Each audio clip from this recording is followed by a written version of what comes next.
A paz do Senhor Jesus, amém?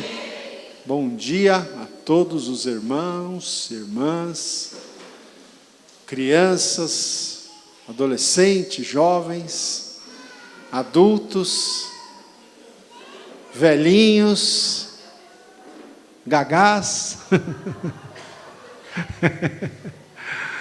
Amém, gente. Muito bom estarmos aqui, amém? Gente, nós vamos ler. Eu quero ler novamente com vocês. Então, Atos 2, 42, diz assim: E perseveravam na doutrina dos apóstolos, e na comunhão, no partir do pão, e nas orações. Em cada alma havia temor. Até aqui, tá bom? Vamos falar juntos, irmãos? Vocês estão, está aparecendo aí o texto? Então vamos ler juntos, vamos lá. E perseveravam na doutrina dos apóstolos e na comunhão, no partir do pão e nas orações. Em cada alma havia temor. Vamos de novo?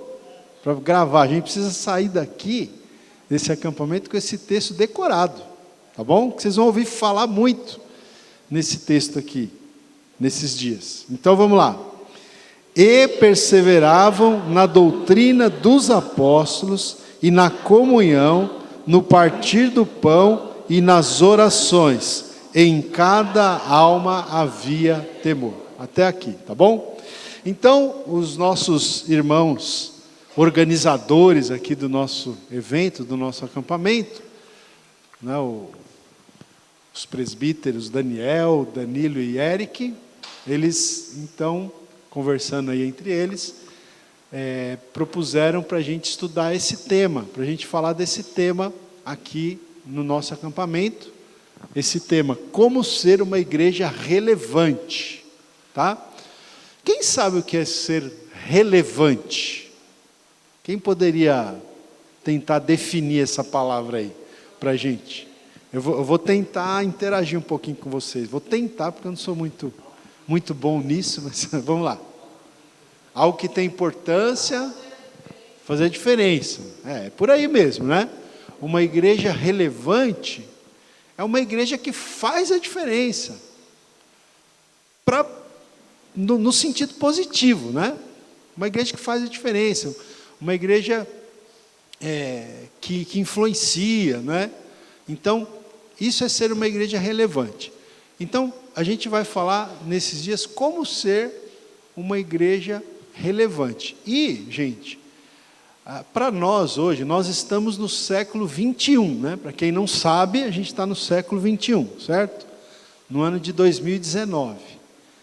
E para nós, aqui a igreja do século 21, a igreja que ainda é modelo para nós seguirmos, é a igreja que a gente chama de igreja primitiva.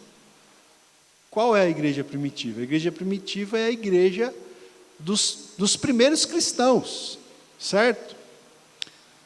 Quem já ouviu falar aqui que Jesus morreu na cruz? Diga amém. Amém. Jesus morreu na cruz para nos salvar, para nos perdoar, ressuscitou ao terceiro dia, não é isso? Aí depois nos primeiros 40 dias após a ressurreição, Jesus esteve ainda, ele apareceu algumas vezes ressurreto para os discípulos. Depois de 40 dias após a ressurreição, Jesus ascendeu aos céus, subiu, ascendeu aos céus, né? E ele disse para os discípulos: olha, vocês fiquem em Jerusalém até que vocês sejam revestidos com o poder do Espírito Santo. 10 dias depois que Jesus ascendeu, aconteceu o Pentecostes, que a gente fala, né? Que é o derramamento do Espírito Santo. Então, se você somar 40 mais 10, dá quanto? 50. Então, a descida do Espírito Santo no dia de Pentecostes aconteceu 50 dias depois da Páscoa, onde Jesus morreu e ressuscitou, certo? Ali no dia de Pentecostes, gente, começou a igreja. né? Naquele dia, a gente entende que teve início a igreja do Senhor Jesus Cristo, quando o Espírito Santo foi derramado e o apóstolo Pedro pregou o primeiro sermão da história da igreja, e ali naquele primeiro sermão quase 3.000 pessoas se converteram. Ali começa o que a gente chama de igreja primitiva, a primeira igreja, tá? A igreja primitiva que existia a princípio ali em Jerusalém, depois foi se espalhando para outros lugares, para outras cidades. Então, meus irmãos, veja só, a igreja primitiva, essa igreja primitiva, ela não era uma igreja perfeita, ela também tinha problemas. Mas essa igreja primitiva é o modelo para a gente seguir hoje. Nós, igreja do século 21, nós temos que buscar seguir o modelo da igreja primitiva. E como que a igreja... Porque a igreja primitiva era uma igreja muito relevante. Era uma igreja relevante, era uma igreja que impactava, era uma igreja que fazia diferença, né? Era uma igreja que vivia dentro dos propósitos de Deus, dentro do padrão, dos parâmetros de Deus. Então, nós temos que tentar imitar essa igreja primitiva. E nesse texto aqui, que a gente leu, fala de cinco características dessa igreja primitiva, que era uma igreja relevante. E é o que a gente quer tentar ser, né? Como igreja evangélica, Avivamento Bíblico do Tucuruvi, nós queremos ser uma igreja relevante. Vocês concordam com isso? Amém? Não queremos ser uma igreja qualquer, uma igreja relevante, uma igreja que exerça influência ali naquele bairro, não só no bairro, mas a gente pode exercer influência para além, né, das fronteiras ali do nosso bairro. Uma igreja que faça a diferença na vida das pessoas, que seja uma igreja segundo o coração de Deus, que cumpra o propósito, a missão que Deus tem para a sua igreja. Então, gente, nós vamos falar aqui, nesse acampamento, sobre essas cinco características aí da igreja primitiva, que era uma igreja relevante, e é o que a gente vai procurar ser como igreja. Então, quais eram as 5 características? Agora, não coloca lá o versículo não ainda, não olha aí na sua Bíblia não. Vamos tentar lembrar. Diz lá que eles perseveravam na doutrina dos apóstolos, na comunhão, partir do pão, nas orações, e em cada alma havia temor. Vamos falar sem olhar na Bíblia? Vamos lá? Então eles perseveravam, doutrina dos apóstolos, comunhão, partir do pão, orações, e em cada alma havia temor. Tá bom? Então eu vou falar hoje para vocês sobre a primeira parte, que é eles perseveravam na doutrina dos apóstolos. Aí depois, quem que é? Você, ué? O Eric vai falar sobre que eles perseveravam em comunhão. Amanhã cedo, hoje à noite é você? Amanhã cedo é o Danilo, né? Acho que é o Danilo. Não, Renato. Renato vai falar que eles perseveravam nas orações, é isso? Aí o Danilo vai falar que eles perseveravam no partir do pão. O irmão Valdir já ficou interessado. Calma, irmão Valdir. Não é isso que você está pensando. Né? E depois o Daniel vai fechar no domingo pela manhã, falando que em cada alma havia temor. Tá bom? Então, vamos lá. Vamos tentar, então, entender o que é isso aqui. Eu quero ficar bem pertinho de vocês aqui, então vou segurar a folhinha aqui que eu trouxe. Deixa eu ver aqui. Então veja, a igreja primitiva deve ser o nosso maior modelo de igreja relevante. E a igreja primitiva perseverava na doutrina dos apóstolos. Então, gente, o que significa isso? A igreja primitiva, o que é perseverar? Tem uma outra tradução, a nova tradução na linguagem de hoje, diz que se mantinha firme. Então a igreja primitiva perseverava, se mantinha firme. No quê? Na doutrina. De quem? Dos apóstolos. O que é doutrina? Doutrina é ensino, tá certo? Então a igreja primitiva ela perseverava, ela se mantinha firme na doutrina, ou seja, nos ensinamentos dos apóstolos. E por que, não é, que a igreja primitiva então perseverava, se mantinha firme na doutrina dos apóstolos? Eu fiquei pensando nesse tema aqui para compartilhar com vocês. Então veio aqui ao meu coração, à minha mente, algumas razões. Eu quero falar, vou tentar falar com vocês aqui 5 razões pelas quais uma igreja relevante deve permanecer na doutrina dos apóstolos, tá? Então uma igreja que é relevante para os seus dias, uma igreja que faz a diferença nos seus dias, ela deve, assim como a igreja primitiva, deve permanecer, deve se manter firme na doutrina, no ensinamento dos apóstolos, ok? Por quais razões? Primeira razão, gente, porque o ensino dos apóstolos deriva-se de Cristo, tá? Vai dar para colocar uns textos bíblicos aí, se eu pedir? Então, por favor, Dudu, coloca para mim 1 Coríntios 3, versículos 10 e 11, ok?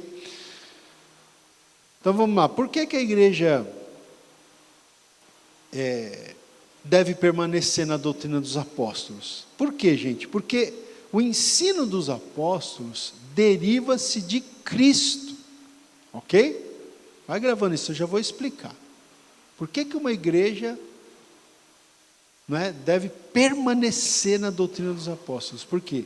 A doutrina dos apóstolos, o ensino que os apóstolos passaram para a igreja primitiva e que ficou para nós, deriva-se de Cristo, tá? Então veja, esse texto aqui, o apóstolo Paulo, escrevendo a igreja de Corinto, aos Coríntios, ele disse o quê? Versículo, nós vamos ler o 10 e o 11 depois, tá? Então vamos ler junto, gente? A gente vai interagir aqui, porque eu sei que se eu não mexer com vocês, vocês vão dormir aqui, né? Tá certo? Então vamos lá. Olha lá, juntos, vamos lá. Segundo a graça de Deus que me foi dada, lancei o fundamento como prudente construtor, e outro edifica sobre ele. Porém, cada um veja como edifica. Próximo. Porque ninguém pode lançar outro fundamento além do que foi posto, o qual é Jesus Cristo. Então veja bem, o apóstolo Paulo aqui, ele está falando de um fundamento. O que é fundamento? É como se, ele está pensando como se fosse a construção de um prédio. O que é o fundamento, gente? É o alicerce. Só a Marta está participando hoje, hein? Só a Marta dormiu bem hoje aí. Quero ver todo mundo participando aí. Vamos lá, deixa o versículo lá que a gente... O que é o fundamento, gente? É o alicerce. O apóstolo Paulo está falando que existe um alicerce da igreja, um fundamento da igreja. Quem é o fundamento da igreja? Vamos ver? Olha lá. Porque ninguém pode lançar outro fundamento. A gente não pode lançar outro. Além do que foi posto, o qual é... Então, o fundamento da igreja, o alicerce da igreja, o fundamento sobre o qual a igreja está assentada, está construída, é Jesus Cristo. Tá certo? Volta o versículo anterior, Cacá, ou Dudu. Então, o apóstolo Paulo está falando, segundo a graça de Deus que me foi dada, lancei o fundamento, como prudente construtor, e outro edifica sobre ele, porém cada um veja como edifica. Então, meus queridos, veja só, preste atenção aqui, por que uma igreja relevante deve permanecer na doutrina dos apóstolos? Porque o ensino dos apóstolos, a doutrina dos apóstolos, se deriva de Cristo. É possível, eu anotei uma frase aqui, eu vou ler para vocês, algumas frases. É possível que tenham sido considerados, num sentido especial, os guardiões das tradições acerca de Jesus. Então veja só, quem foi que andou com Jesus, quando Jesus esteve aqui na face da terra? Quem foi que andou com Jesus? Os apóstolos, né? Primeiro chamados discípulos, depois chamados de apóstolos. As pessoas que estiveram mais próximas de Jesus foram os apóstolos, os 12 apóstolos. Né? A gente sabe que um depois traiu Jesus e tal, mas vamos pensar que esses 12 foram os que ficavam com Jesus o tempo inteiro. No período do ministério de Jesus, né, Jesus tinha um ministério itinerante, ou seja, ele não parava em um lugar, ele ficava viajando, pregando, anunciando a palavra de Deus, curando os enfermos, e esses 12 estavam sempre com Jesus. Então Jesus discipulou esses 12 assim, muito próximo. Veja, eles aprenderam com Jesus vendo como Jesus fazia. E em cada viagem, cada oportunidade que Jesus tinha, ensinava para eles, ia passando os ensinamentos para eles. Então, quem é que tem autoridade, né, para ensinar para a igreja o que Jesus ensinou? Os apóstolos. Está entendendo, gente? Porque Jesus, ele não escreveu nenhum texto, né? Jesus, ele não escreveu nenhum livro. Quem escreveu o que Jesus fez e o que Jesus disse e o que Jesus ensinou? Quem que escreveu? Foram os apóstolos ou alguém muito próximo dos apóstolos, tá? Ou eram os apóstolos ou alguém muito próximo dos apóstolos. Então, é por isso que a gente precisa permanecer na doutrina dos apóstolos. Por quê? Porque o ensino dos apóstolos se deriva de Cristo, eles aprenderam diretamente da fonte, que é o Senhor Jesus Cristo, né? Deixa eu ver o que mais aqui. Olha, tem um outro autor aqui que eu anotei que diz assim: a uniformidade da crença em relação à pessoa de Jesus, baseada no testemunho ocular dos seus seguidores, era essencial. Então veja, irmãos, era preciso que a igreja primitiva tivesse uma uniformidade de crença, que a crença fosse uma só, não é? Que não ficasse cada um pensando de um jeito. E para haver essa uniformidade de crença em relação à pessoa de Jesus, então essa uniformidade ela estava baseada no testemunho ocular, não é? Dos seguidores de Jesus, testemunho esse que era essencial. Então, os discípulos, os apóstolos, eles foram testemunhas oculares, eles viram, eles andaram com Jesus, eles ouviram diretamente de Jesus, da fonte. Por isso que para nós, gente, uma igreja relevante, ela precisa perseverar, precisa permanecer, né? Precisa se manter firme. Uma igreja relevante não pode se desviar da doutrina, do ensinamento dos apóstolos que viveram com Jesus, que foram os primeiros receptores, por assim dizer, da mensagem do Senhor Jesus, ok? Veja que eu quero pedir para o Dudu colocar um texto de Atos, Dudu, Atos capítulo 1, versículo 21. Tanto isso que eu estou falando é verdade, que eu disse agora há pouco, que dos 12 discípulos, um traiu Jesus, né, que foi Judas. Quando Judas traiu Jesus, e ele terminou também tirando a própria vida, então ficou vaga, vamos dizer assim, a vaga de Judas ficou vaga, né? Ficou bom essa construção, ficou ótimo, né, professor? Ficou vaga a vaga.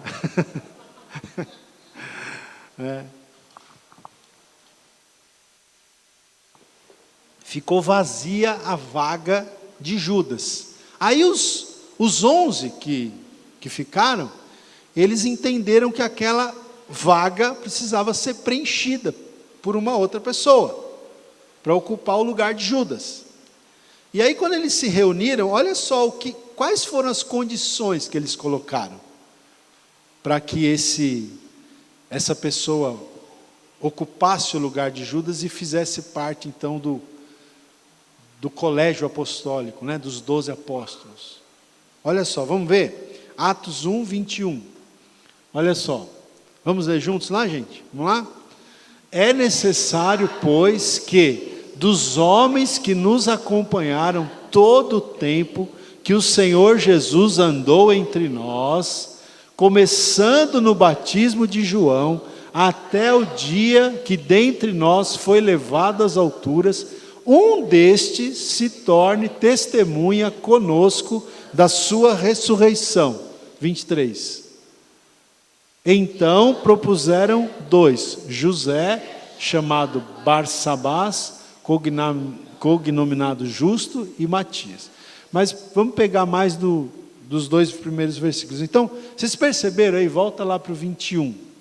Então, quando eles estavam decidindo quem ia tomar o lugar de Judas, olha o que eles disseram. É necessário. O que é necessário para essa pessoa que vai ocupar o lugar de Judas? É necessário, pois, que dos homens que nos acompanharam todo o tempo, tinha que ser uma pessoa que estava com eles todo o tempo, não é? Acompanharam todo o tempo que o Senhor Jesus andou entre nós, porque além dos 12, havia um grupo também, de aproximadamente 70, que também estavam próximos de Jesus. Então eles falaram, a gente precisa escolher alguém que ficou todo o tempo conosco. Quer dizer, não podia ser qualquer um, tinha que ser alguém que também tinha sido testemunha ocular, que também tinha bebido da fonte. Por quê? Porque eram esses apóstolos que iriam ensinar, iriam doutrinar a igreja primitiva, a igreja que estava nascendo, entendeu? Não adiantava uma pessoa que não tinha sido testemunha ocular querer doutrinar a igreja, ia doutrinar errado. Quem é que tinha autoridade? Quem é que tinha, autoridade de ter sido testemunha ocular, de ter ouvido do próprio Jesus para poder ensinar aquela igreja que estava nascendo? Eram os que tinham andado com Jesus, né? Então, olha lá o 22, e fala, começando, tem andado todo o tempo, começando no batismo de João, lá no comecinho, até o dia em que dentre nós foi levado às alturas, né? Então, um destes se torna testemunha conosco da ressurreição. Então, aí eles escolheram um substituto para Judas. E também, nós vamos ler Efésios capítulo 2, abra lá comigo. Bom, o Dudu vai colocar, a gente vai acompanhando aqui, tá bom? Efésios 2:19, Dudu, coloca aí para a gente, Efésios 2:19. Vamos lá. Aqui, gente, o apóstolo Paulo, ele está falando, só para a gente entender, ele está falando para os não-judeus, tá? Na Bíblia, nas traduções mais antigas, os não-judeus são chamados do que mesmo? Quem lembra? Gentios, tá? Então, quando você lê na Bíblia gentio, não é que a pessoa é uma pessoa gentil, né? Muito educada, não é isso. O gentio na Bíblia é aquele que não é judeu, tá? Tem o judeu e o não judeu. Então ele está, por exemplo, no caso aqui, tem algum judeu aqui? Não? Tem? Você não é judia, Amanda? Não? Você não é, Marta? Judia? Uma Marli também não? Então não tem nenhum judeu aqui? Então ele está falando com a gente aqui. Assim, já não sois estrangeiros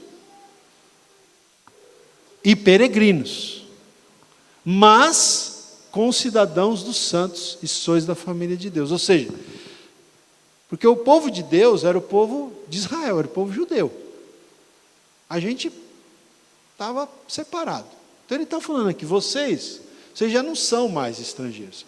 A partir da obra que Jesus Cristo fez na cruz, e a partir do momento que a gente recebe, que a gente aceita Jesus como nosso Salvador, nós já não somos mais estrangeiros, nem peregrinos, mas nós somos concidadãos dos santos e somos da família de Deus. Vai. 20. Edificados, olha aí. Nós agora estamos edificados sobre o quê? O fundamento de quem? Dos apóstolos e profetas, sendo Ele mesmo, Cristo Jesus, a pedra angular. Olha aí, o apóstolo Paulo está falando. Ele está falando que a pedra angular, a pedra principal sobre o qual o edifício chamado igreja é construído, a pedra é Jesus.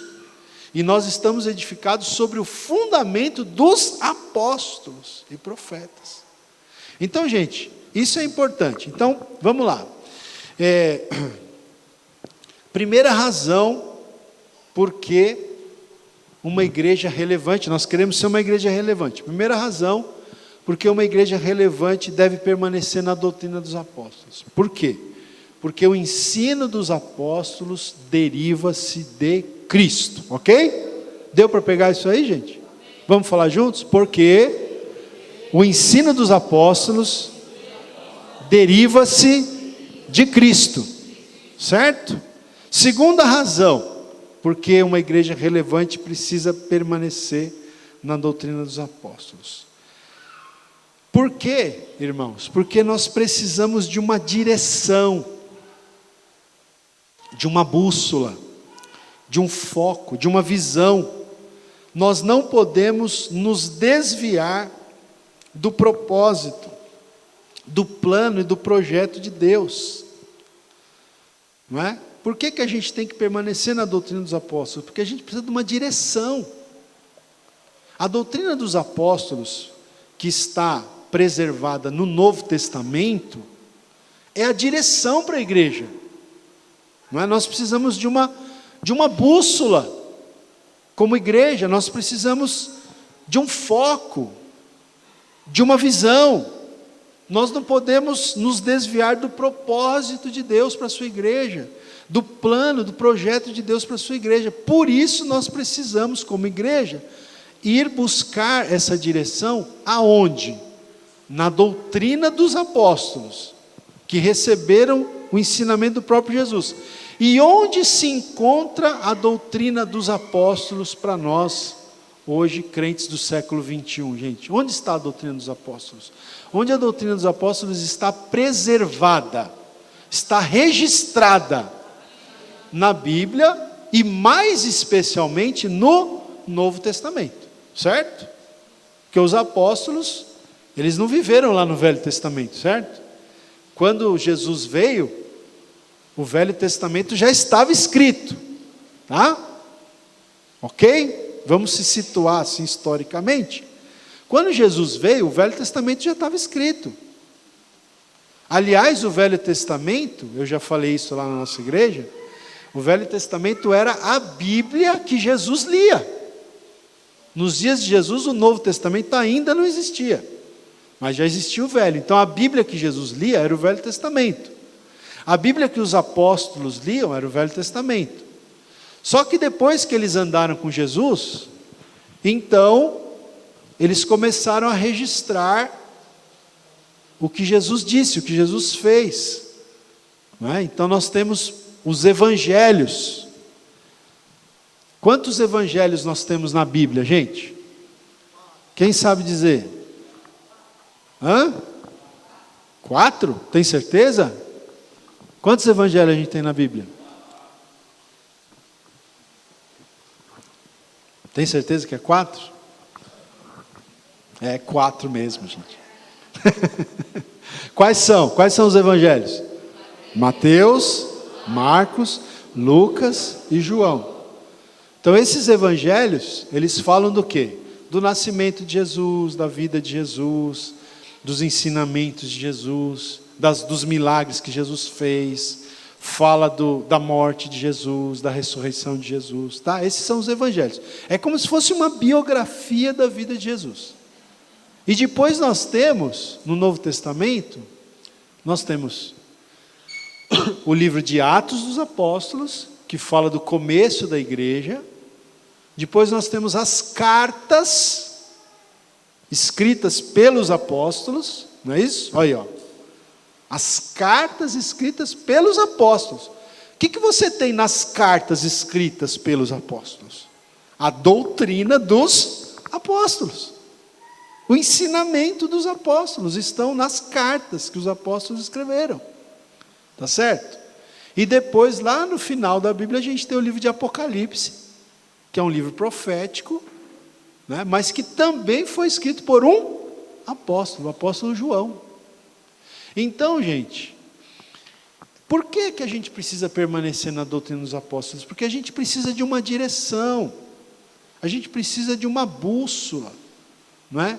De um foco, de uma visão. E aonde está preservado o ensino dos apóstolos? Onde é que nós podemos, então, obter essa direção, essa bússola, para a gente se guiar como uma igreja relevante? Na Bíblia e, de alguma maneira, em especial, no Novo Testamento. Para a gente permanecer no ensino dos apóstolos, a gente vai achar esse ensino no Novo Testamento. Agora, gente, uma coisa importante é a seguinte, eu devo ter anotado aqui, eu vou com calma aqui, senão eu vou... Olha, eu até coloquei aqui o seguinte, né? Falar um pouquinho com vocês sobre o processo de canonização dos livros do Novo Testamento. Então, vamos lá, quantos livros a gente tem? Quantos livros a gente tem na Bíblia toda? Rafael, acho que é 66. Você acha que ele está certo? Quem acha que está certo? Tem certeza? Está certo. Tá? Então a Bíblia tem quantos livros? 66. No Velho Testamento? 39. No Novo Testamento? 27. Tá? Tem uma turma boa aqui. 39 no Velho, 27 no Novo. Agora vamos falar os livros, a sequência da Bíblia, vamos lá? Vocês conseguem? Pentateuco.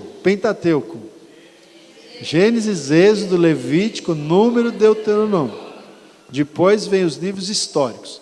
Josué, Juízes, Ruth, 1º e 2º Samuel, 1º e 2º Reis, 1º e 2º Crônicas, Esdras, Neemias, Esther.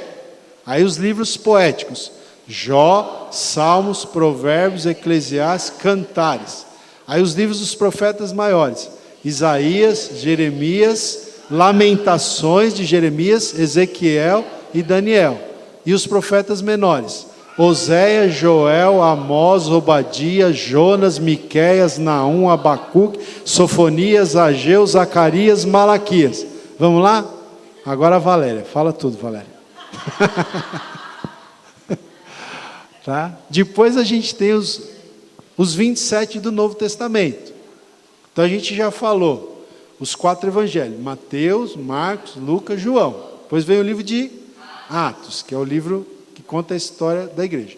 Aí vem as cartas do apóstolo Paulo. Aqui às vezes a gente se confunde, vamos lá. Romanos, 1º e 2º Coríntios, Gálatas, Efésios, Filipenses, Colossenses, 1º e 2º Tessalonicenses, 1º e 2º Timóteo, Tito, Filemon. Aí Paulo. A Dani está me ajudando aqui.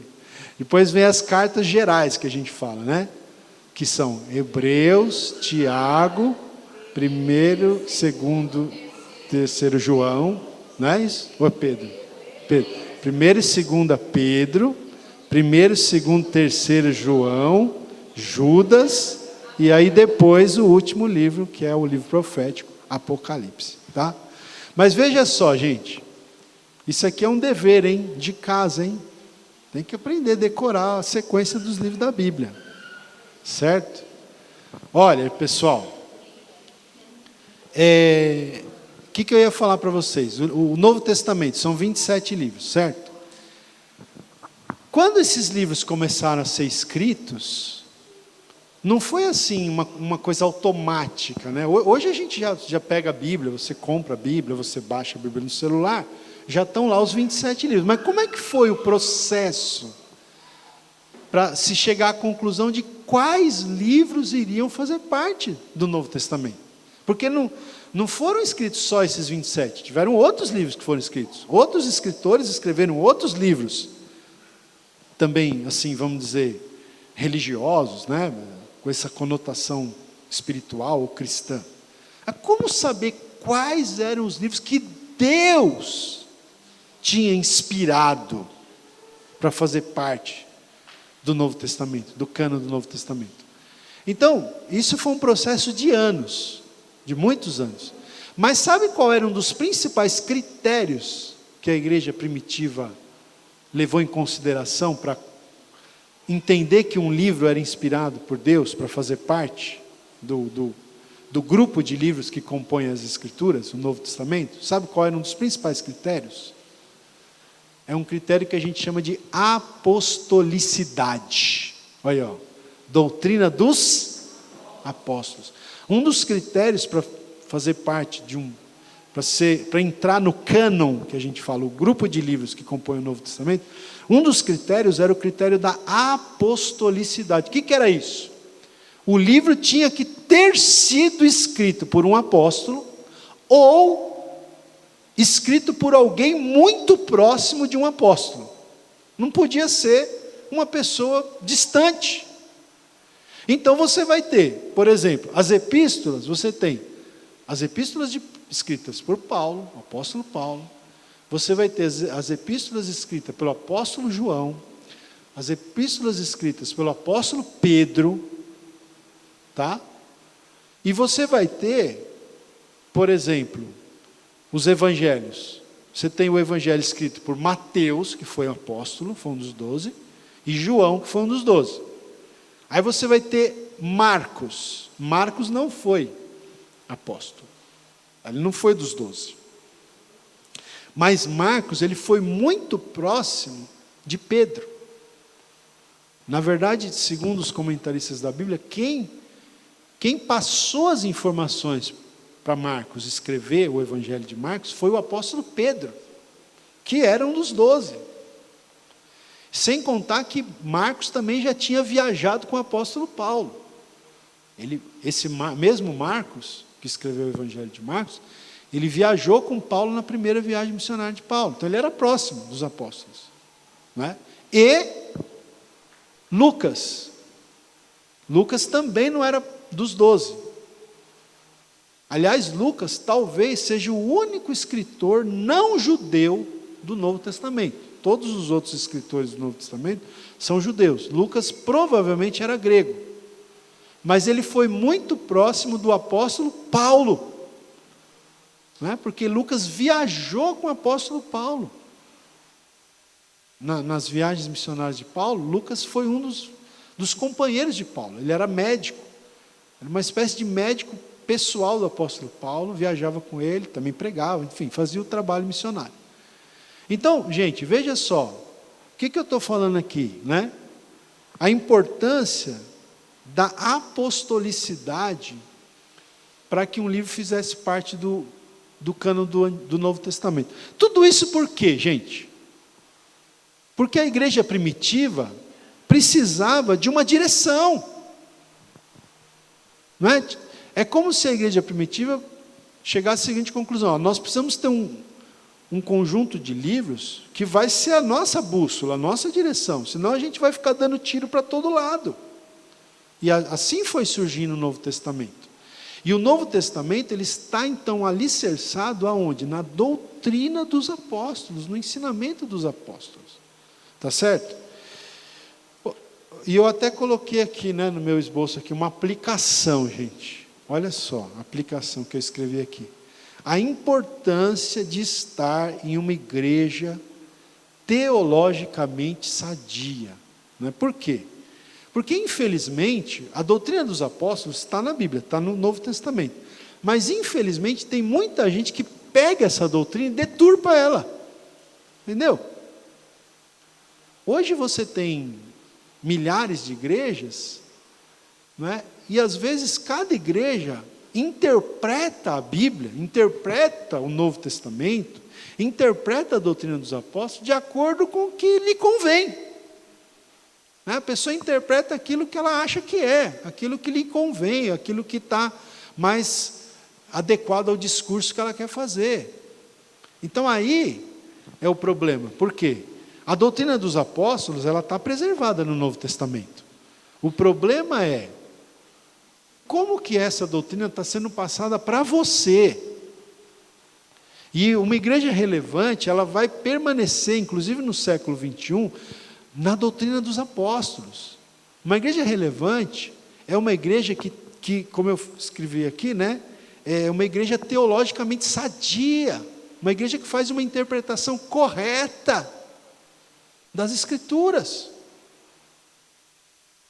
Isso, gente, isso é importantíssimo. Não é que a pessoa esteja numa igreja teologicamente sadia, que tem uma boa teologia, uma boa interpretação bíblica, um bom ensinamento bíblico, que não te iluda, né, que fale a verdade, que te traga a mensagem do jeito que ela é, porque a mensagem, a doutrina dos apóstolos, ela tem aspectos que são muito bons, mas ela tem aspectos que são muito confrontadores para a gente também, entendeu? E às vezes, muitas igrejas, muitos pregadores, querem só mostrar o lado, entre aspas, vamos dizer assim, bom, não é? Olha, Jesus morreu por você, Jesus perdoou os seus pecados, certo? Você vai ter a vida eterna,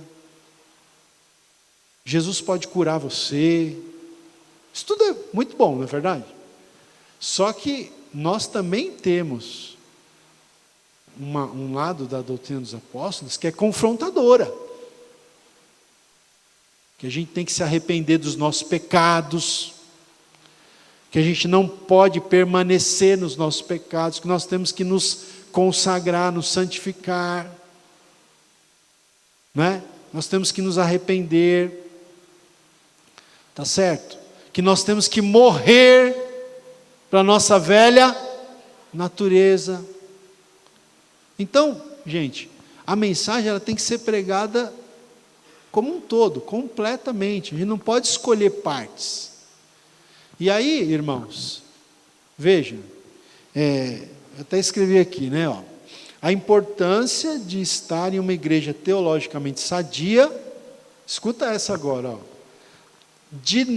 importância de não ficar visitando igrejas indiscriminadamente, não ficar pulando de galho em galho, de tomar cuidado com o que ouve e quem ouve, inclusive na internet, né? Porque hoje em dia a gente tem internet. Então veja, irmãos, veja, eu não estou dizendo aqui que você nunca possa visitar uma outra igreja, mas você tem que tomar cuidado com a igreja que você visita, principalmente se a pessoa não está bem alicerçada na palavra, porque senão a cabeça fica confusa, gente. Eu já vi nesses meus anos de ministério pessoas que ficaram bem confusas. Por quê? Porque ficava cada hora numa igreja, entendeu? Então ia um culto, ia numa igreja, aí na outra semana ia na Universal, aí na outra semana ia na Congregação Cristã do Brasil, aí na outra ia na Mundial do Poder de Deus, aí na outra ia na Batista, aí na outra ia na Presbiteriana, aí na outra, sabe?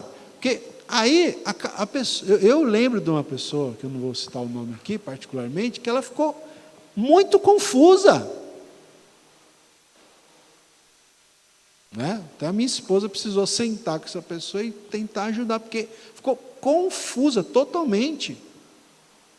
Por quê? Você tem que frequentar uma igreja, e graças a Deus, a sua igreja é assim, graças a Deus, uma igreja que tem um ensino teologicamente sadio, e ficar ali firme, irmão, porque nós estamos, a nossa igreja evangélica, Avivamento Bíblico, né, no Tucuruvi, e a nossa denominação, a gente está buscando essa coisa de perseverar na doutrina dos apóstolos, ensinar a palavra de Deus com correção, não é? Para que você tenha uma base, você fique alicerçado, para que quando você ouvir uma coisa que, sabe, você veja que não está batendo, você já tem um discernimento. Agora, muito cuidado com isso, né? Então, como eu estou falando aqui, ó, não ficar visitando igrejas indiscriminadamente. Então, você pode fazer uma visita? Pode. Mas sempre tendo esse cuidado, esse senso crítico, e não assim ficar, sabe, De preferência que você, um dia, se você for visitar uma igreja, que seja mais ou menos da linha que a nossa igreja adota, senão, né, isso não faz bem. E mesmo, como eu falei aqui, a questão da internet, gente, cuidado com o que você ouve e quem você ouve. Né? Muito cuidado. Tem muitos, hoje em dia tem muita gente falando. Gente, hoje em dia, com esse negócio das redes sociais, qualquer um fala. Virou uma plataforma, a rede social virou um tipo de um púlpito, onde qualquer um fala. Não precisa ser pastor, não precisa ter feito um curso teológico, não precisa ter sido consagrado. Qualquer um vai lá, abre a boca e começa a falar. E olha, e eu tenho notado, gente, né, é triste isso que eu vou falar para vocês, mas eu tenho notado que, às vezes, pessoas que têm o que dizer, que têm conteúdo, muitas vezes o pessoal não gosta muito de ouvir. Mas eu tenho uns grupos aí de evangélico na internet, tem uns grupos, né? Vocês sabem que eu tenho uns grupos lá que eu coloco para vocês algumas coisas, mas tem uns grupos aí de evangélicos, vamos dizer assim, que tem muita gente, tem 500 mil, 1 milhão de membros às vezes. O meu grupo Frases, Versículos e Sermões, né? Até esqueci o nome, Frases, Versículos e Sermões. Eu tenho esse grupo na internet. Tem lá, não chega a ser 3 mil pessoas nesse grupo. Tem grupos na internet com 500 mil pessoas, com 1 milhão de pessoas. E aí a pessoa pode fazer uma transmissão ao vivo dentro do grupo. E eu vejo pessoas, gente, falando as maiores asneiras. E olha, milhares de pessoas ouvindo. Sabe por quê? Porque elas estão falando o que as pessoas querem ouvir. Deus vai fazer, Deus vai acontecer, Deus vai te dar isso, Deus vai abrir essa porta. Pessoas que às vezes não sabem nem falar direito, né? Não que Deus não possa usar pessoas assim, mas que não tem uma base, não tem uma estrutura, não tem um alicerce. E assim, de gente ouvindo. Agora, pega um pregador, um pastor que vai te dar um ensino teologicamente profundo. Isso aí o pessoal não gosta, porque não oferece resposta rápida. Mas a gente tem que tomar muito cuidado com resposta rápida, sabe, gente? A gente tem que tomar muito cuidado com coisa fácil. Tá? Então, por que a gente precisa, não é, como uma igreja relevante, permanecer na doutrina dos apóstolos? Porque nós precisamos de uma direção, de uma bússola. Quem é que fornece para a gente essa direção? Os apóstolos, que receberam diretamente de Jesus o ensinamento. Onde está esse ensinamento? Está na palavra de Deus. Coloca para mim aí, 2 Timóteo 3,14, 2 Timóteo 3,14, doutor. Então esse ensinamento dos apóstolos está na palavra de Deus, e o ensinamento dos apóstolos, mais especificamente, está no Novo Testamento. Olha só o que Paulo escreveu a Timóteo, seu filho na fé. Olha só, vamos ler? Tu, porém, permanece naquilo que aprendeste, e de que foste inteirado, sabendo de quem o aprendeste. Segue.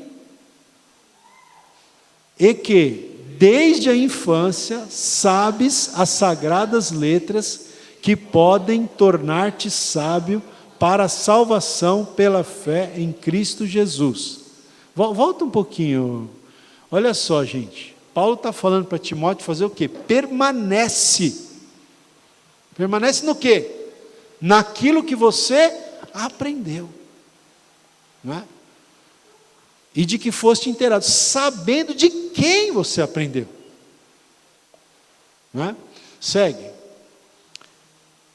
E diz aí, desde a infância, ele sabia, né, as sagradas letras, que podem tornar-te sábio para a salvação.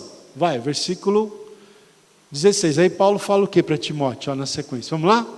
Toda a Escritura é inspirada por Deus e útil para o ensino, para a repreensão, para a correção, para a educação na justiça. Então, toda a Escritura é inspirada. por Deus, inspirada pelo Espírito Santo. Toda a Escritura, inclusive o Novo Testamento, que tem aqui para a gente a doutrina dos apóstolos, na qual a gente deve perseverar. Agora, vamos lá, terceira razão, gente, por que nós, como uma igreja relevante, nós temos que permanecer na doutrina dos apóstolos. Depois, quem falar as razões para mim no final, vai ganhar um prêmio, hein? Quem conseguir falar as 5 razões que eu vou falar aqui, vai ganhar um prêmio. Viu, Caio? Fica esperto, hein? Né? O Caio, aqui, neto da irmã Marinete, né? O Caio está prestando atenção. Qual que é a terceira razão? Terceira razão, gente, por que a gente precisa permanecer na doutrina dos apóstolos? Pois precisamos crescer em maturidade e ter firmeza naquilo que nós cremos. Por que a gente precisa crescer na doutrina dos apóstolos? Porque nós precisamos crescer em maturidade. E você só vai crescer em maturidade se você for na doutrina dos apóstolos. Se você for em muita conversa que está por aí hoje em dia, você não vai crescer em maturidade, você vai continuar sendo uma criancinha. Porque é isso que a gente vê hoje. Cristãos, às vezes, que têm 10, 20, 30 anos de igreja, são crianças, espiritualmente falando, não cresceram. Por quê? Porque o ensinamento deles não foi baseado na doutrina dos apóstolos. Foi baseado em algo aí qualquer. Mas, gente, veja, a gente teve aqui daqui a pouco eu vou falar sobre isso. Vamos ler o texto, Efésios 4, Dudu, Efésios 4, 14. Às vezes eu lembro as coisas, mas eu vejo que eu já coloquei aqui, senão eu falo tudo fora de ordem. Vamos lá, Efésios 4, 14. Olha, o que diz aí? O apóstolo Paulo está falando o quê? Vamos ler juntos? Para que não mais sejamos como meninos, agitados de um lado para o outro e levados ao redor por todo vento de doutrina, pela artimanha dos homens, pela astúcia com que induzem ao erro. Verso 15. Mas, seguindo a verdade em amor, cresçamos em tudo naquele que é a cabeça, Cristo. Cristo não é só o fundamento, Ele é a cabeça também. Ou seja, é o principal. O fundamento, o alicerce, ou a cabeça, falam daquilo que é principal. Tá certo? Mas vamos lá, volta lá um versículo, gente. Olha só, isso.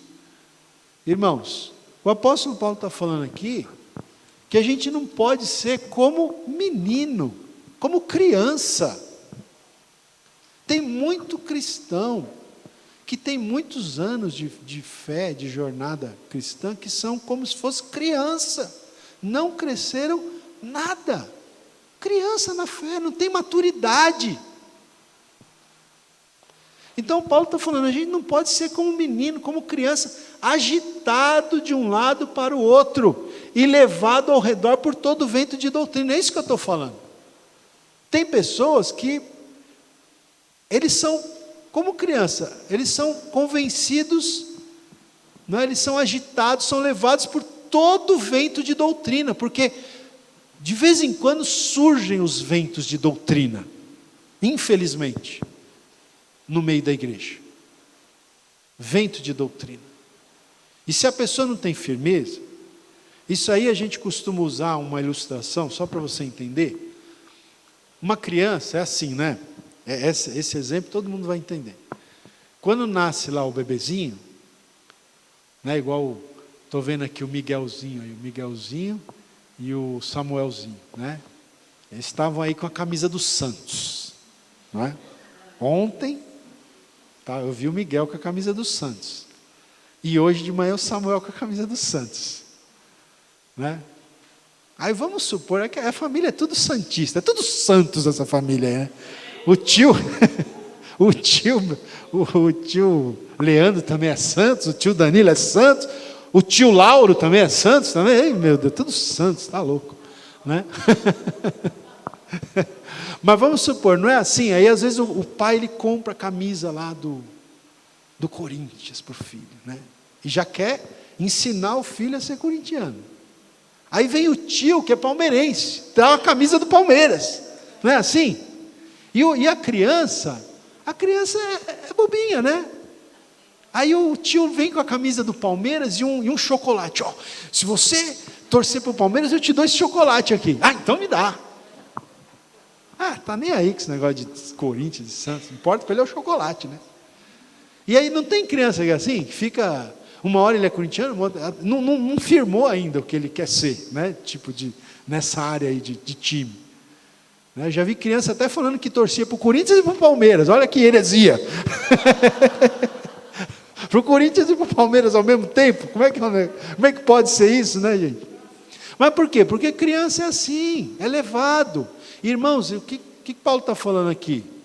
Tem crentes que são assim. Chega um pastor, fala uma coisa, ele acredita. Chega outro, fala outra coisa. Ah, não, então aquele estava errado, esse aqui que está certo. Aí ele acredita. Aí ele vai numa outra igreja, ouve um outro. Ah, não, então os dois primeiros estavam errados, é o terceiro que está certo. Ele fica igual uma criança. Por que ele fica igual uma criança? Porque ele não tem maturidade. Né? Então, a gente não pode ser como um menino, agitado de um lado para o outro, levado ao redor por todo o vento de doutrina. Olha só o que diz o texto. Pela artimanha dos homens, pela astúcia com que induzem ao erro, gente. Há 2000 anos atrás, o apóstolo Paulo escreveu que já haveriam homens que teriam artimanha e astúcia, sagacidade para induzir as pessoas ao erro. E, gente, essa questão é tão importante, é tão séria, que tem pessoas que ficam tão confusas com essa questão espiritual, que às vezes termina largando até a fé. Escuta o que eu estou falando para você. Tem gente que fica tão confuso, é tanta gente falando tanta coisa, que ele fala, quer saber, eu não quero saber mais de nada. Chega, não quero saber mais de Deus, de Bíblia, não quero saber. Mas por quê? Porque a pessoa não cresceu, ele ficou dando ouvido a todo mundo. Não cresceu em maturidade. Então eu até anotei aqui, né, que eu ia falar, há alguns anos, né, chegou aqui no Brasil, a gente já falou lá na igreja algumas vezes, chegou aqui no Brasil a chamada teologia, a gente chama de teologia da prosperidade, né? Teologia da prosperidade. A teologia da prosperidade diz o seguinte, em linhas gerais, que um crente, um cristão, ele não pode nem ser pobre e nem ficar doente. Tem que ter saúde perfeita e ser rico. Porque se não for nem rico e nem ter saúde perfeita, de duas, uma, ou está em pecado, ou não tem fé suficiente. Essa, em linhas gerais, essa é a chamada doutrina da prosperidade. Tá? Então, se a pessoa ficasse doente, olha, ou você está em pecado, ou você não tem fé para ser curado. Porque a Bíblia, eles vão falar, a Bíblia diz, e não diz nada disso, que o crente não pode ficar doente. Entendeu? Então, se você está doente, você não tem fé, ou você está em pecado. E ia para o lado da prosperidade também. Mas, gente, isso é totalmente antibíblico. Não tem base bíblica, não faz parte da doutrina dos apóstolos. É uma péssima interpretação. Tanto que você vê. E outra coisa, e você não pode passar também por tribulações. Não é? Você tem que morrer rico e com saúde. Não pode nem morrer, né, se você for pensar. Né? Você nunca pode ficar doente, não pode nem morrer. Né? Está com saúde, vai viver até os 3.000 anos, né? Até a volta de Jesus. Então veja, e isso daí pegou de um jeito aqui no Brasil, gente, porque os teleevangelistas começaram a falar, né? Pessoas influentes, e as pessoas foram. Mas basta você ler então a palavra de Deus. Vai ler a vida do apóstolo Paulo, vai ver como que ele falou que tinha momentos que, ele até disse, tanto sei ter em abundância, como sei passar necessidade. Então, quando ele passava necessidade, é porque ele estava em pecado. E quando ele disse que ele tinha um espinho na carne, que provavelmente era uma enfermidade, e quando ele falou para Timóteo tomar um pouco de vinho por causa das suas constantes dores de estômago, então, ou era Paulo que estava sem fé, ou era Timóteo que não tinha fé, sabe? Então, você vê Paulo, uma pessoa que passou por grandes tribulações, provações, perseguições, então era porque ele não tinha fé? Então, assim, estou só citando aqui, de uma maneira geral, né? Existem livros escritos sobre esse assunto, sobre essa teologia, refutando e tudo mais. Mas eu estou querendo mostrar para vocês hoje, gente, nessa manhã então, como ser uma igreja relevante. E o primeiro ponto é justamente esse. Ou seja, uma igreja relevante permanece na doutrina dos apóstolos. Por quê? Porque o ensino dos apóstolos se deriva de Cristo. Segundo, porque nós precisamos de uma direção, de uma bússola, que é a doutrina dos apóstolos. Terceiro, porque nós precisamos crescer em maturidade, né? Nós precisamos ter firmeza naquilo que nós cremos. Maturidade, firmeza, não podemos ser agitados, levados, tá? Ok, outro ponto, quarta razão, por quê? Porque a igreja, vamos ler 1 Timóteo 3 agora, 1 Timóteo 3, 14 e 15, porque a igreja, gente, é a coluna e o baluarte da verdade. Por que nós temos que permanecer? Por que uma igreja relevante permanece na doutrina dos apóstolos? Porque a igreja é a coluna e o baluarte da verdade. Olha, vamos ler juntos? Escrevo-te estas coisas, esperando ir ver-te em breve, para que, se eu tardar, fique ciente de como se deve proceder na casa de Deus, que é a igreja do Deus vivo, coluna e baluarte da verdade. Então a igreja, a casa de Deus, que é a igreja de Deus vivo, é coluna, olha aí de novo falando, esses termos, né, que lembram de uma construção, né? Coluna e baluarte do quê? A igreja é coluna, ou seja, sustentáculo, e baluarte quer dizer apoio, base do quê? O que a igreja deve... Veja bem, a igreja é coluna e sustentáculo de alguma coisa. O que a igreja deve apoiar, deve sustentar? A igreja deve servir de apoio e de base ao quê? Fala, irmã Nilce.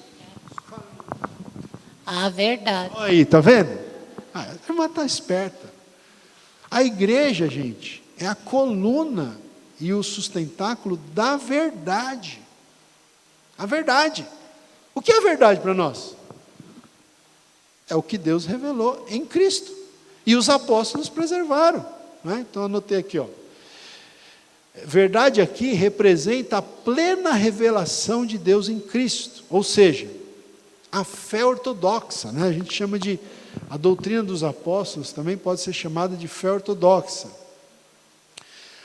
Olha só, igreja relevante, né? Preste atenção nessa frase. A função e a responsabilidade de cada congregação é apoiar, reforçar e assim salvaguardar o ensino verdadeiro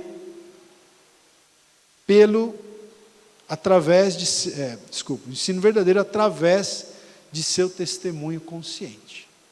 Então, qual que é o papel da igreja? Aqui, segundo esse autor, não é? O papel da igreja, a responsabilidade da igreja é apoiar, reforçar, guardar o ensino verdadeiro, não é? Que é o ensino dos apóstolos. Então, por que uma igreja relevante tem que perseverar na doutrina dos apóstolos? Porque a igreja tem o papel de guardar essa verdade, de preservar essa verdade, através dos séculos. Se a igreja não preservar essa verdade, né, poderia se perder. Deixa eu ver o que mais aqui que a gente pode colocar aqui. Aí eu coloquei aqui uma aplicação para a gente também, né? Como nós seremos coluna? Não é? Você é a igreja? Quem faz parte da igreja aqui? Diga amém. Você não só faz parte da igreja, você é a igreja. Não é como a gente fala, a igreja não é um templo. A igreja não é um prédio, né, irmão Nilson? A igreja somos nós, o corpo de Cristo.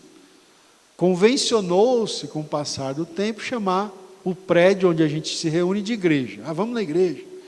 Mas a igreja, no ensino neotestamentário dos apóstolos, a igreja somos nós, o corpo de Cristo. Então veja só, como nós, como igreja, seremos coluna e baluarte da verdade, se nós não conhecermos profundamente a palavra de Deus? Como é que a gente pode ser a coluna da verdade se a gente nem conhece a verdade, irmã Fátima? Como é que pode? Não é? E aí a pergunta para a gente: como está o seu nível de conhecimento das Escrituras? Como está o seu nível de conhecimento das Escrituras? Você tem se dedicado ao estudo sistemático da Bíblia? Não é? Você tem se dedicado ao estudo sistemático da Bíblia? Então, gente, fica aí o desafio, né? Nós precisamos conhecer a palavra de Deus. Precisamos conhecer a doutrina dos apóstolos e dos profetas. A gente precisa estar bem fundamentado, irmãos. Porque nós, eu e você, nós somos a coluna e o baluarte da verdade. Não se conforme com pouco, não se conforme com menos, né? Procure ser essa pessoa que conhece a palavra de Deus aí, não é? E olha, gente, vocês têm um privilégio, porque a nossa igreja é uma igreja que Deus tem levantado muitas pessoas que são mestres, né? Que têm esse dom de ensinar na nossa igreja. Então aproveite, né? Tem o pastor, mas tem os outros líderes também que têm ensinado, né? São pessoas que estão bem fundamentadas na palavra de Deus. Então procure ouvir, procure aprender, aproveite isso, né? A nossa igreja, graças a Deus, tem essa característica, né? Às vezes você vai em muitas igrejas, muito oba-oba. Nossa igreja tem um compromisso de ensinar a palavra. Então aprenda, não é? Quer ver? Eu vou fazer umas perguntas aqui. Não responda para mim, é para você responder para você mesmo. Não responda, hein? Você já fez o curso de panorama do Velho Testamento? Não responda. Não é? Fez? Bem feitinho? Não é? Já fez o curso de panorama do Novo Testamento? Irmãos, isso aí é olha, crente da igreja evangélica, Avivamento Bíblico, do Tucuruvi, né? Crente da igreja evangélica, Avivamento do Tucuruvi, que não está fazendo esses cursos, olha, você está em pecado, irmão. Você precisa botar o joelho no chão e pedir perdão para Deus. Porque a gente tem pessoas de outros países fazendo esse curso. Não foi? Essa semana eu coloquei no grupo da igreja lá, uma irmã lá do Paraguai. A missionária mandou um áudio para mim, ela é brasileira, está lá no Paraguai. Ela me agradeceu, falou: pastor, muito obrigado, o senhor não sabe o quanto está sendo bom para mim esse curso. Porque eu estou aqui num país diferente, uma língua diferente, né? E às vezes eu quero ouvir uma mensagem, um estudo em português, e eu ouço suas aulas, suas pregações. Agora, se tem gente lá do outro lado do mundo, irmão, sendo abençoado por esse curso, você que é membro da igreja, estou até emocionado aqui, do pastor Ronaldo, que grava o curso, você não faz o curso, isso é pecado, irmão. Isso é um pecado grave, hein? Brincadeira, viu? Não é? A gente não é salvo pelas obras, mas é verdade, pensa bem, é um abuso da graça isso aí, viu, irmãos? É um abuso da graça. Então, faça. Você não precisa fazer correndo, né? Vai fazendo com calma. Tem aqui o meu irmão, aqui, o presbítero Renato, ele está fazendo o Novo Testamento agora. Não sei se ele já deu uma parada, mas ele estava fazendo, né? Ele estava testemunhando. Não, estou fazendo, estou devagarzinho, não precisa ter pressa. E é verdade, não precisa ter pressa. Vai fazendo, vai ouvindo, ouve a aula uma vez, 2 vezes, se possível, anota. Porque, gente, é muita mamata, né? Antigamente, o nosso curso bíblico, a pessoa tinha que ir lá na igreja fazer aula. Agora a aula vai até você não faz. Você pode escolher o horário, né? Como a Dani falou aqui, sem custo. Você pode escolher o horário melhor para você, né? Você faz o seu tempo. Agora, o que a gente não pode é ser pessoas negligentes, relaxadas nas coisas espirituais. A gente precisa estar a gente precisa o quê? Permanecer, irmão, na doutrina dos apóstolos, amém? Para finalizar aqui a nossa palavra, por que nós temos que permanecer na doutrina dos apóstolos? Está bem ligado com esse ponto anterior, porque a igreja ela é coluna e baluarte da verdade, e porque nós, como igreja, nós precisamos defender a sã doutrina, a doutrina saudável. Nós precisamos defender a sã doutrina, defendê-la dos falsos profetas, dos falsos mestres e dos falsos ensinamentos. Então vamos ver um texto aqui, para a gente, pelo menos alguns textos rapidamente. 1 Timóteo capítulo 4, de 1 a 5. Olha só o que diz aí. 1 Timóteo 4, de 1 a 5. Olha o que o apóstolo Paulo diz aqui, irmãos. Ele diz assim: ora, o Espírito afirma. Quem é que afirma? O Espírito Santo. O Espírito afirma expressamente, contundentemente, que nos últimos tempos, o tempo que a gente está vivendo, nos últimos tempos, alguns apostatarão da fé. Vão abandonar a fé. Por quê?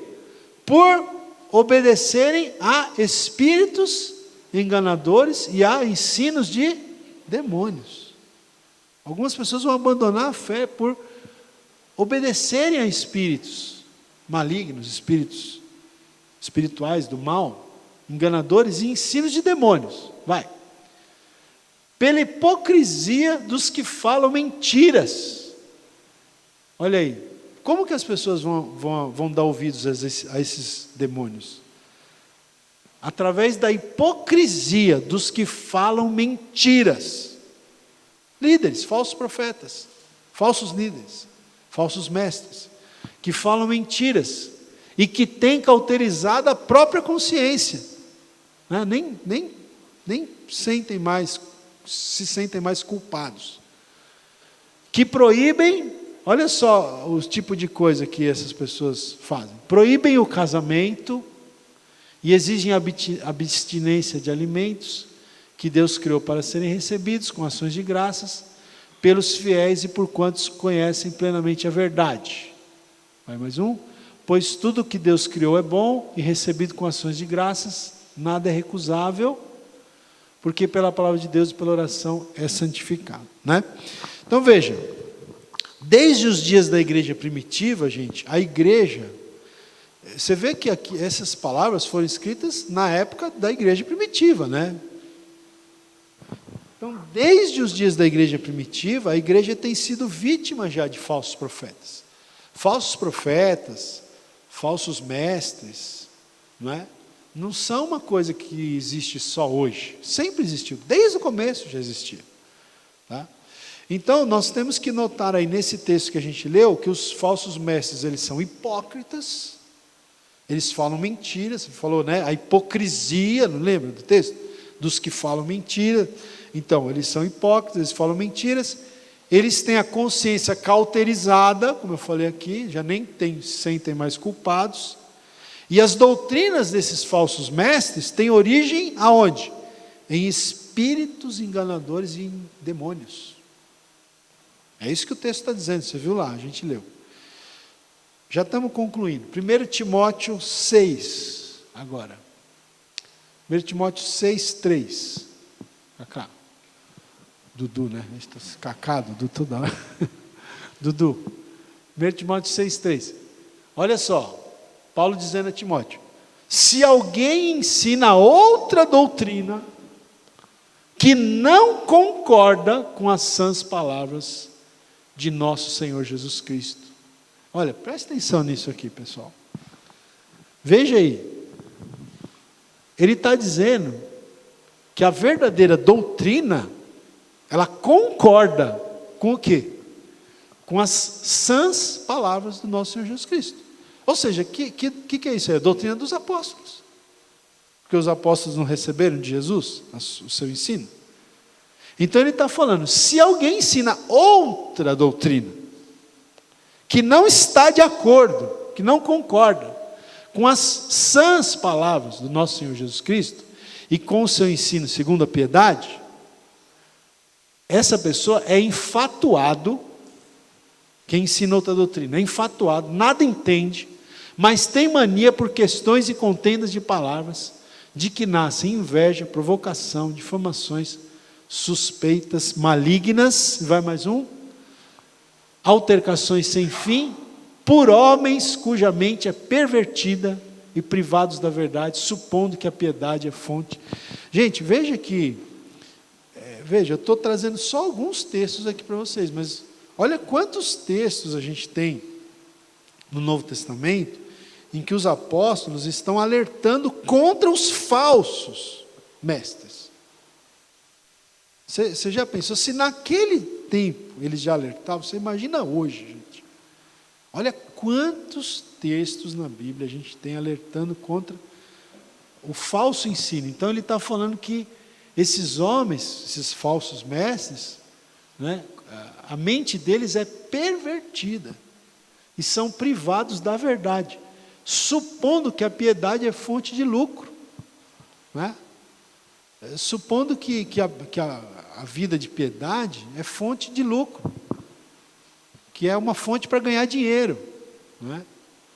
Então, muito cuidado, inclusive, com líderes, com pastores que acham que o ministério é uma fonte de riqueza financeira, material, porque não é, gente, não é, não é?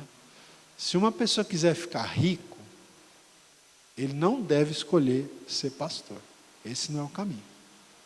Vai ser empresário, vai, sei lá, fazer qualquer outra coisa. Porque o ministério genuíno, ele não entende a piedade como fonte de lucro, né?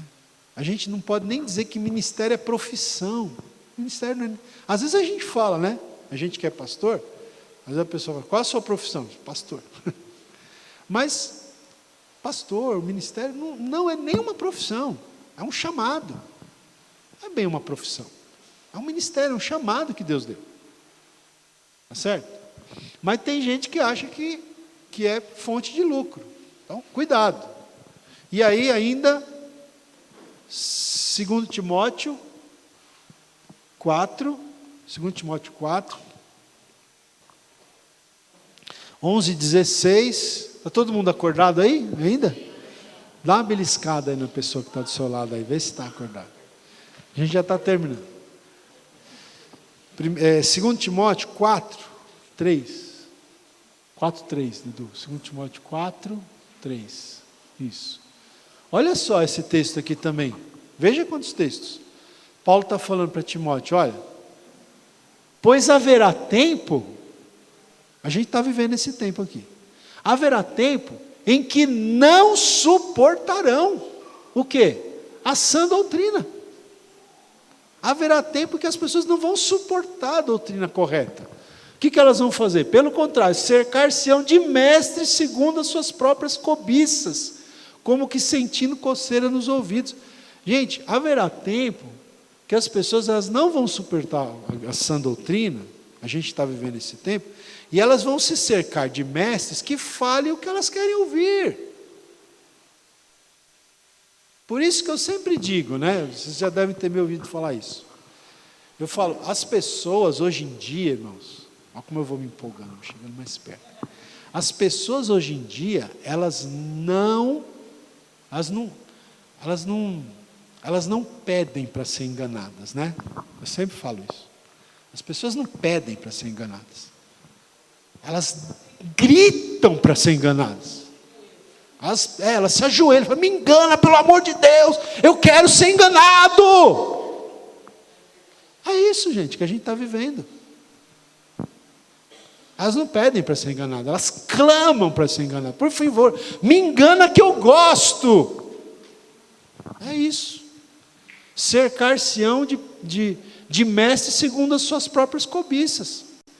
Ah, não, esse pastor Ronaldo aí, não vou lá não. Ih, só fala essas coisas aí que a gente vai passar por provação.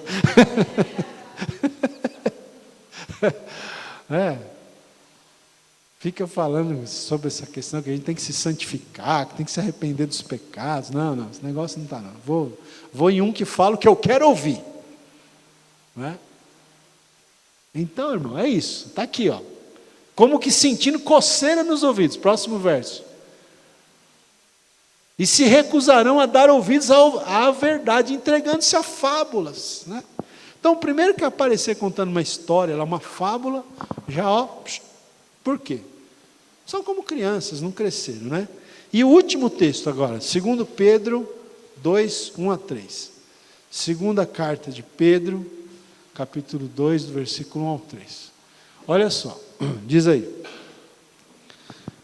Assim como no meio do povo surgiram falsos profetas, assim também haverá entre vós falsos mestres. Você vê, haverá entre vós. Às vezes tem título de pastor, tem nomenclatura de evangélico, não é? Haverá entre vós falsos mestres, os quais introduzirão dissimuladamente, né? Sorrateiramente, disfarçadamente, heresias destruidoras, até o ponto de renegarem o soberano Senhor que os resgatou, trazendo sobre si mesmos repentina destruição.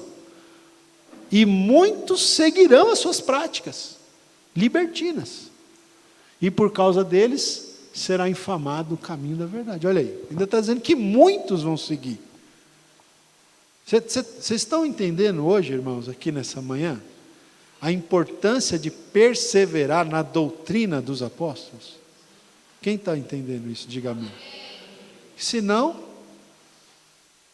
você vira uma presa fácil, viu? Uma presa fácil. E o 3, também movidos por avareza. O que é avareza? Amor ao dinheiro. Farão comércio. Olha aí, gente, já estava tudo na Bíblia. A gente não tem aí igrejas que se tornaram verdadeiros impérios financeiros? Não, a maquininha em si é uma necessidade hoje, porque as pessoas não usam mais dinheiro, né? E é uma maneira de ofertar.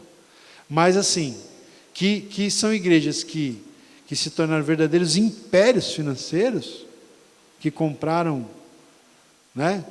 Compraram empresas, rede de televisão, de rádio, né?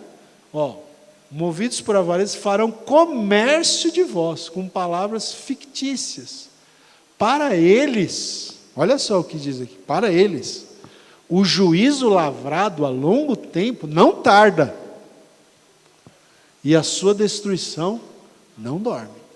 Então essas pessoas esses falsos profetas e falsos mestres terão que prestar conta a Deus, né?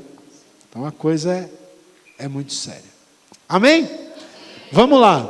Quem vai falar agora? Sem olhar nenhuma anotação aí. As 5 razões. Quem consegue falar as 5 razões vai ganhar um prêmio. A Dani vai tentar, hein? Vamos ver. Vamos lá, Dani. Os ensinamentos. Ai, meu Deus do céu. Pode ser. Vou constranger ela aqui, né? Por que uma igreja relevante deve permanecer na doutrina dos apóstolos? Primeiro, por quê? Os ensinamentos dos apóstolos derivam-se de Cristo. Isso, porque os ensinamentos dos apóstolos eles receberam de quem? De Jesus. Primeira razão é essa. Eles não receberam de ninguém mais, de Cristo. Segundo, que a gente precisa ter uma direção, né? uma bússola. Não pode ficar perdido por aí. Terceiro,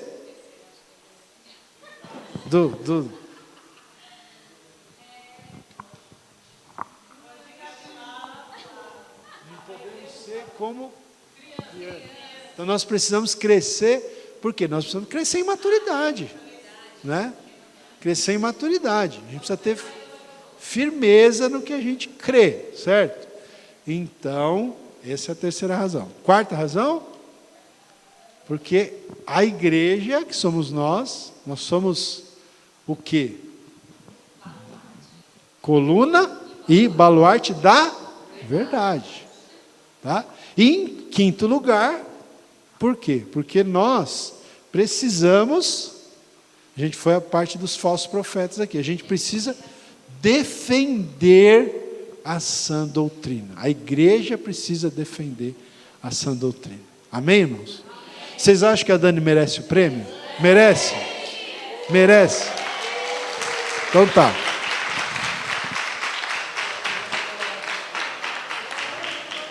O prêmio dela é o seguinte: almoço hoje por minha conta, tá? Tá pago o almoço. Tá pago o almoço hoje. A Marta realmente merece. Marta, seu almoço também tá pago hoje, tá? Porque ela participou bastante, né? Ajudou aqui. Hã? Amém, gente? Vamos ficar de pé para a gente fazer uma oração. Vamos orar? Feche seus olhos. Glória a Deus. Senhor, nós te agradecemos por esta manhã, te agradecemos, Senhor, por esta oportunidade tão preciosa que temos de estar aqui em Jarinu, aqui nessa chácara Patixã, realizando aqui o nosso acampamento. Obrigado por esse tema que nos foi dado aqui, Senhor, o tema como ser uma igreja relevante.